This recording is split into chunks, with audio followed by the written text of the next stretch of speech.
So,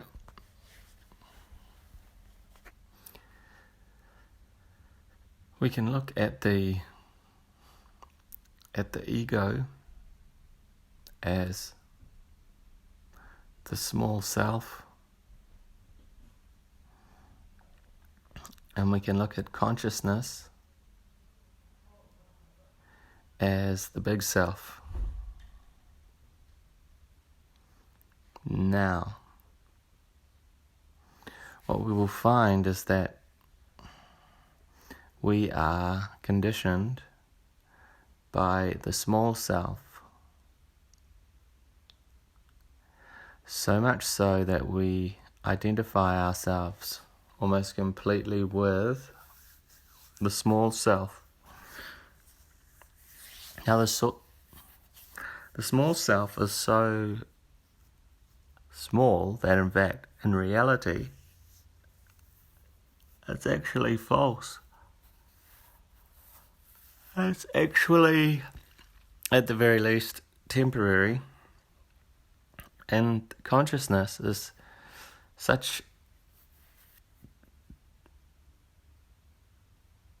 so superior that it is actually giving everything the life force energy that we need to even be alive. But we don't realize this in any proper proportion, and we go all out thinking that we are the small self. Hence suffering, hence stress.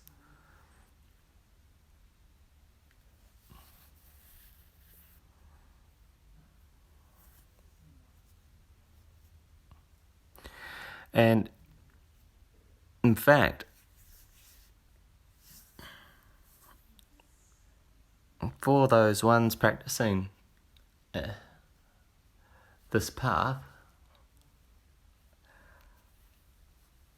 well, the more that the small self is relinquished, literally starts disappearing.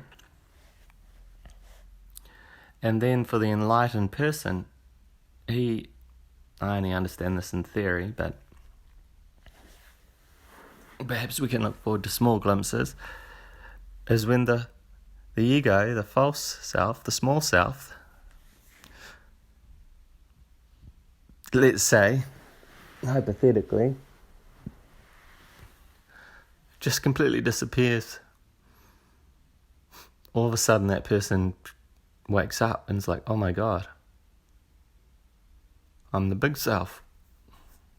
It just evaporates, the small self. Hence, Vipassana meditation being imperative to the practice, I would say. It's the self-observation. What are we observing? We're actually observing the small self. And the more we observe the small self, the more it shrinks and disappears.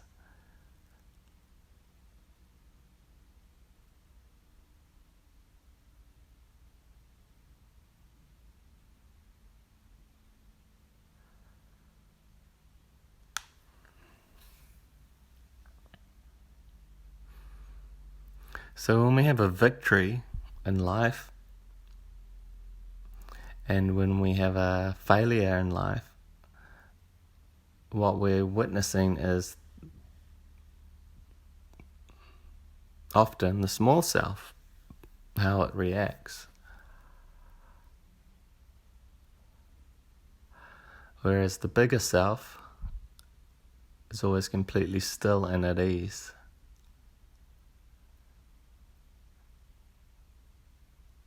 It's present. Doesn't rush into the future or back into the past.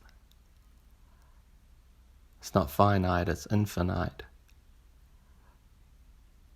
Again, that's the power of the witnessing presence.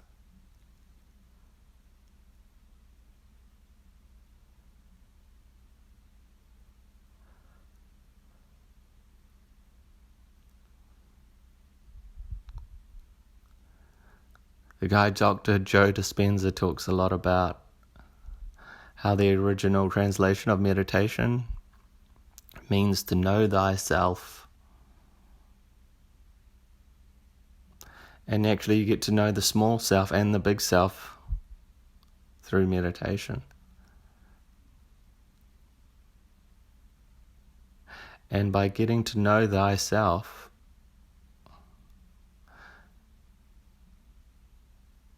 you're shining that light on the small self, every nook and cranny. So that's why I encourage us all to incorporate a daily meditation where we are watching, observing our thoughts, our emotions. And then as we get more and more of a knack for it, we can start bringing it into we remain more and more present in our work day, for example, on the sports field, for example. There's peak performance there, the highest performance there, to stay present in the moment. To stay, if you like, in that meditative state. That doesn't mean a sleepy, drowsy, trance-like state. No, highly alert state.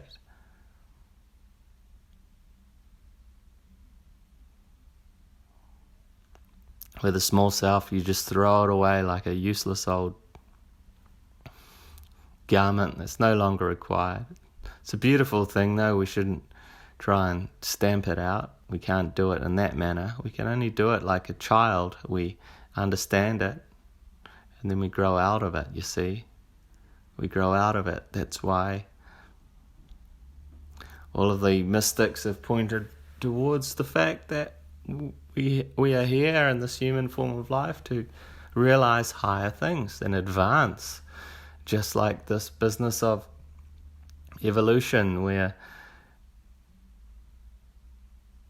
one animal species advances to a higher level, the history of amphibians, and then the water species, and then they grow onto the land and develop feet and can walk and fly and all of that. This is development. And again, like the ego, right? You can use great coaches like the Tony Robbins. I actually don't know. He's obviously amazing.